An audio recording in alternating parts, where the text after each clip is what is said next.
Okay, you're correct on that. I mean, and everybody's not in the stock market, as we know. Only 10% of this country is in the stock market. Okay, so there you go. Donnie's my go-to guy on economic stats.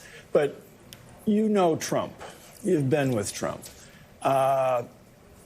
He has bragging rights in the economy, even though the bragging rights were born in the Obama administration with the recovery.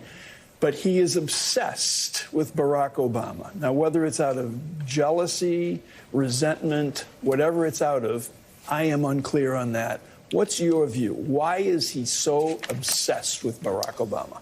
Well, I mean, I think it's a number of different things, but you have to start with the central understanding of the president. I've never met anybody more insecure or anybody that has so much self-doubt and self-hatred. And so if you juxtapose that against President Obama, who I went to law school with from a very early stage in his life, he's had an enormous amount of self-confidence and a level of comportment to his personality that people find very popular. And so the president has found a sleeve of popularity with primarily white, disaffected, blue-collar workers. I wrote about that in my book. I addressed that because I came from a, frankly, white, blue-collar family, and so I had a lot of identity with that.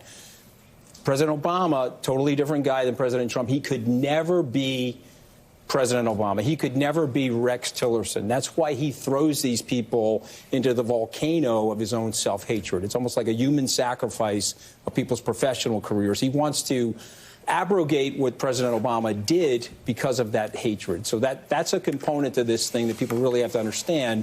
And whoever running against him can unspool him if they really understand the level of self-hatred and the level of personal insecurity that he has as a human being. So, Nick, let's talk about a topic that's come up this morning, and that is the imperial presidency. It's been growing for quite some time, but you brought up the $16 billion unilateral bailout of farmers that Donald Trump took upon himself. We could talk about, of course, also Donald Trump illegally, unconstitutionally declaring an emergency and seizing money from the Pentagon to try to build his wall. That was unconstitutional. We could talk about this past week where he unilaterally decided to take out the #2 person in Iran's government, the second most powerful person in the Iranian government. And just yesterday, when you had Republicans and Democrats alike talking about protecting Article I powers to make decisions when a president decides to take a country to war, you actually had Trump supporters suggesting that they were defenders of terrorism and defenders of terrorists. It seems that this Republican Party has completely embraced the imperial presidency. What are the consequences for America? You know, I think the consequences for America of this idea that these powers should be put in the hands of one person, and that the most important thing is that that be a person from my team or your team, right? The path for President Trump to do these unconstitutional actions and not get called on it started in the last administration, and the path there started in the administration before that. And that's where the Libertarian Party has a really different take on this, that these are structural problems, not personality problems. It's not a matter of you didn't hire the right guy to be able to push a button and drone murder somebody at the other side of the world with no check or balance. The framers designed a constitution where we don't put that kind of awesome power in the hands of one person, because it's not about whether or not they're good or bad.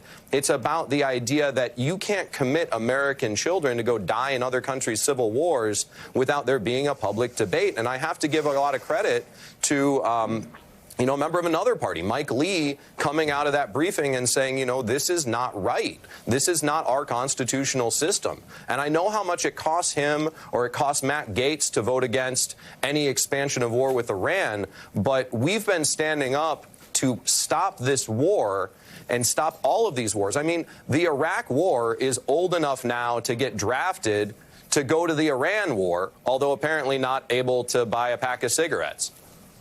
Nick, it's Susan Del Percio talking about the Libertarian Party. You're going to have your nominating convention on Memorial Day, over Memorial Day weekend, I believe. Have you seen an increase of people becoming more interested in the Libertarian Party, especially people who are Republicans who are just so upset with Donald Trump and are looking for another solution? We have seen a lot of that. We've seen a lot of voters who are tired of the team red, team blue, back and forth. They want a party that actually stands for free trade and reducing the national debt and having an America at peace with the world and ending the failed war on drugs. These are policies that neither party has really touched for decades, and they've been too busy scoring points against each other.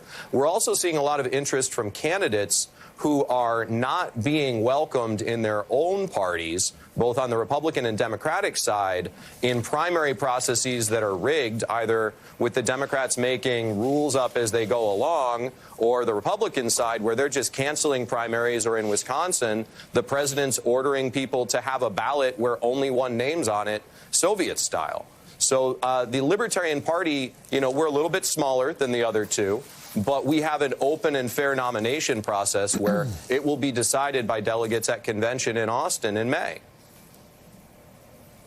Hey, Anthony, this is Karine here. I wanted to ask you, you know the president clearly very well, as Mike Barnicle stated earlier.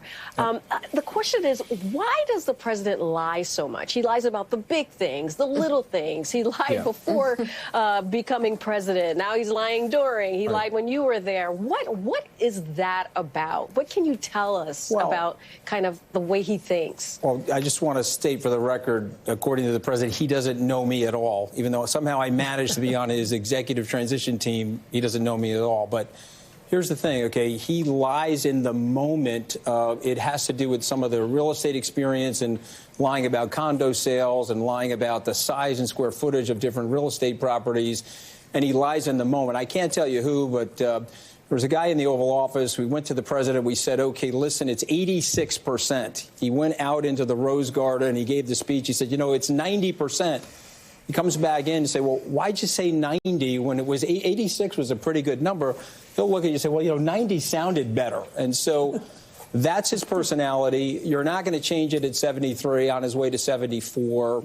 And it's the little lies, as we know from kindergarten, that ultimately get us in trouble. Because when you're in a crisis, whether it's an Iranian crisis, a war crisis, and presidents do lie. We know that Eisenhower had to lie about the U-2 crisis in the 50s, and then obviously got caught when Francis Gary Powers was alive. So we know that politicians are going to lie, but he's lying in a way that we're glazing our eyes over as human beings, and we're saying, okay, we can't necessarily trust him when we essentially need to trust him. And that's one of the biggest problems with the administration. All right, Anthony Scaramucci, thank you very much. Good to have you on the show. As well as the chairman of the Libertarian Party, Nicholas Sarwark. Thank you as well. Good to have you on.